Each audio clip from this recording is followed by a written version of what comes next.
नमस्कार, youth corner में आपका स्वागत है। मोहम्मदाबाद बाल काटने का विवाद इतना तूल पकड़ा कि एक नाबालिग छात्र की जान चली गई। उसकी हत्या किसी अपराधी ने नहीं, बल्कि हमेशा बाल काटने वाले एक कम उम्र के बालक ने ही कर दी। दोनों के बीच बाल काटने के दौरान विवाद हुआ और मामला मारपीट तक पहुंच गया। इसी बीच आपा खो बैठा नाई कैंची से छात्र के पेट एवं शरीर के अन्य हिस्सों में कई वार कर दिए, जिससे वह लहूलुहान हो सड़क पर गिरकर छटपटाने लगा। तभी आसपास के लोग उसे उपचार के लिए मोहम्मदाबाद सामुदायिक स्वास्थ्य केंद्र पर ले गए, जहां चिकित्सकों ने उसे मृत घोषित कर दिया। भांवरकोल थाना अंतर्गत पखनपुरा के डफाल टोला निवासी वारिस पुत्र नौशाद उर्फ जल्ला पखनपुरा चट्टी पर स्थित एक सैलून में बाल कटवाने गया था। वहां बाल काटने को लेकर उसकी नाई से कहासुनी होने लगी। थोड़ी ही देर में दोनों के बीच नोकझोंक और मारपीट शुरू हो गई।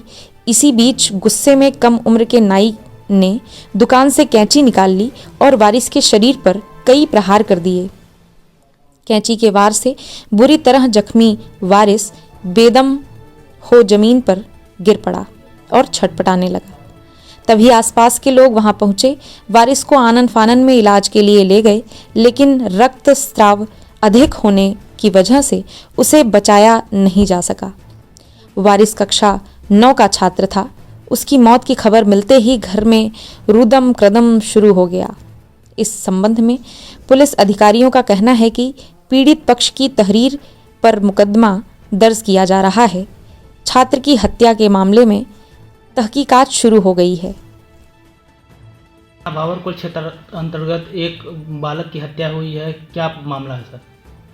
जनपद गाजीपुर के भांवरकोल थाना अंतर्गत पखनपुरा गांव में एक नाई आमिर जो बाल काट रहा था, वारिस और सैफ वहां पर बाल कटाने के लिए गए और सैफ पहले से बैठा हुआ था।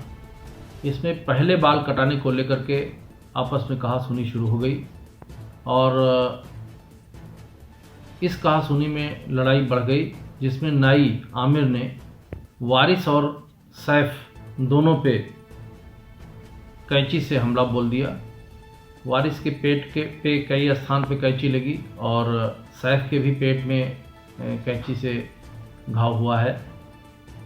वारिस को CHC मोहम्मदाबाद ले जाया गया, जहां पर डॉक्टरों ने उसे मृत घोषित कर दिया गया है और सैफ को जिला अस्पताल गाजीपुर लाया गया है, जहां पर उसका प्राथमिक उपचार करने के बाद उसको वाराणसी के लिए रेफ़र किया गया है।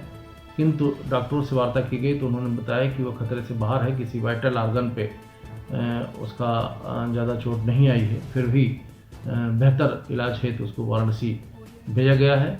शीघ्र ही इसमें मृतक के परिजनों से तहरीर लेकर के थाना भांवरकोल में अभियोग पंजीकृत किया जाएगा और आगे की विवेचनात्मक कार्रवाई की जाएगी और जो दोषी है उसकी शीघ्र ही गिरफ्तारी की जाएगी।